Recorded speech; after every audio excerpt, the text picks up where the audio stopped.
जय हिंद दोस्तों, आप सभी का स्वागत है मेरे आज के वीडियो में। आज के वीडियो में बताऊंगा आपको न्यू पेंशन सिस्टम या नेशनल पेंशन सिस्टम क्या है।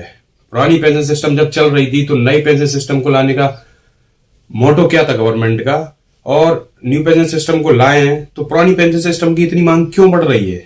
प्रत्येक राज्य में अभी आप देख रहे हो 4-5 राज्यों को छोड़ दिया जाए तो प्रत्येक राज्य में आए दिन शासकीय कर्मचारियों द्वारा पुरानी पेंशन सिस्टम की मांग लगातार बढ़ रही है। और इस लगातार मांग को बढ़ते हुए जरूर इस चीज को कहा जा सकता है कि एनपीएस पे कहीं ना कहीं प्रश्न चिन्ह लग रहे हैं। तो एनपीएस क्या है, एनपीएस को क्यों लाया गया, एनपीएस में क्या फायदे हैं शासकीय कर्मचारी को, और एनपीएस को क्यों शासकीय कर्मचारी एक्सेप्ट नहीं कर पा रहे हैं, इस सब का जानकारी मैं आपको इस वीडियो में दूंगा। तो बताता हूं एनपीएस क्या है। एनपीएस को 2004 में लॉन्च किया गया था, तब इसका नाम था न्यू पेंशन सिस्टम। उस समय यह सिर्फ शासकीय कर्मचारियों के लिए ही था। 2009 में जाके इसमें थोड़ा सा बदलाव कर दिए गए और 2009 में इसको प्राइवेट कर्मचारियों के लिए खोल दिया गया और इसका नाम थोड़ा सा बदलकर नेशनल पेंशन सिस्टम कर दिया गया। एनपीएस में होता क्या है, एनपीएस में 2 अकाउंट होते हैं, एक होता है tier 1 and tier 2। Tier 1 account को कोई भी शासकीय या प्राइवेट कर्मचारी किसी भी बैंक में जाके खोल सकता है और वहां से इनको एक 12 अंकों का एक प्रान नंबर जनरेट किया जाता है। और टीयर 2 अकाउंट होता है, टीयर 2 अकाउंट वही व्यक्ति खोल सकते हैं जिनके पास टीयर 1 अकाउंट हो, और यह एक ऐच्छिक होता है। यह शासकीय कर्मचारी प्राइवेट कर्मचारी अपनी स्वेच्छा से इसको खोल सकता है।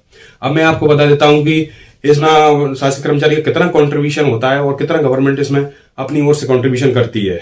तो मैं बता देता हूं, बेसिक प्लस डीए का 10% शासकीय कर्मचारी का इसमें जमा होता है और 14% नए नियम के अनुसार 14% गवर्नमेंट इसमें अपना कंट्रीब्यूशन करती है। और इस प्रकार से पूरा पैसा टीयर 1 अकाउंट में सेव होता रहता है। मैं आपको बता देता हूं कि इसमें एनपीएस से फायदा क्या है गवर्नमेंट कर्मचारियों को। मुझे सिर्फ फायदा एक ही जगह दिखता है, इनकम टैक्स की धारा 80C, उसके अनुसार जो 1.5 लाख रुपए की इनकम टैक्स में रिबेट मिलती है उसी के अंतर्गत एनपीएस आता है। उसमें और भी बचत योजनाएं आती हैं, जैसे कि पीपीएफ है, सुकन्या समृद्धि योजना है, पोस्ट ऑफिस की कई बचत योजनाएं उसमें आती हैं। उसमें सबको मिलाकर ही 1.5 लाख रुपए की टैक्स रिबेट मिलती है। और 80C की एक सब धारा 80CC1D, उसके अनुसार 50,000 रुपए की शासकीय कर्मचारी को एक्स्ट्रा रिबेट मिल जाती है। इस प्रकार से टोटल 2 लाख रुपए की extra rebate, income tax rebate शासकीय कर्मचारी को मिल जाती है जो इनकम टैक्स भरते हैं। अब मैं आपको बता देता हूं कि इसमें रिटायरमेंट पर कितना पैसा शासकीय कर्मचारी को या प्राइवेट कर्मचारी को मिलेगा। तो मैं आपको बता देता हूं, जब व्यक्ति 60 वर्ष की आयु पूर्ण करने के बाद सेवानिवृत्त होता है तो उस समय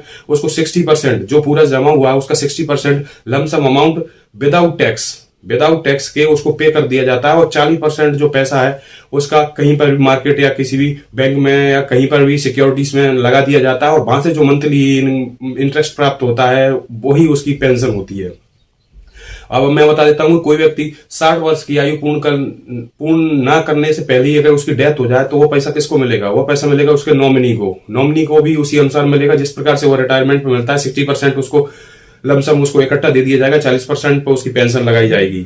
लेकिन इसमें इतना सब कुछ अच्छा होते हुए भी एनपीएस में फिर भी एनपीएस को लोग शासकीय कर्मचारी इसको एक्सेप्ट नहीं कर पा रहे हैं। कारण क्या है? इसका कारण है सिर्फ इसमें कुछ भी फिक्स नहीं है कि आप रिटायरमेंट हो गए उस समय कितनी आपको पेंशन लगेगी, कोई भी फिक्स नहीं है। वो डिपेंड करेगा कि उस समय का शेयर बाजार कैसा है, मार्केट कैसा है, बैंक रेट कैसी है, मतलब किस तरह के इंटरेस्ट रेट है, इन सब पर डिपेंड करते हैं। कोई भी चीज फिक्स नहीं है, इसलिए आए दिन पुरानी पेंशन की मांग चल रही है।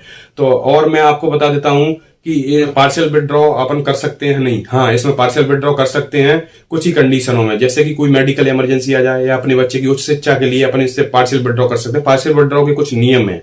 आपके प्रान को नंबर को खुले हुए कम से कम 10 साल हो गए हों, आप इसमें से पूरी सेवा के दौरान 3 बार ही पार्शियल विड्रॉ कर सकते हो। और पार्शियल विड्रॉ में आप एक बार में अपना जो अमाउंट जो तुम्हारा कटौती किया गया है उसका 25% ही एक बार में आप निकाल सकते हो। ये इसकी पार्शियल विड्रॉ की फैसिलिटीज है। और इस तरह की आप और वीडियो मेरे से देखना चाहते हो तो आप मेरे चैनल को लाइक और सब्सक्राइब कीजिए। थैंक यू, धन्यवाद, जय हिंद।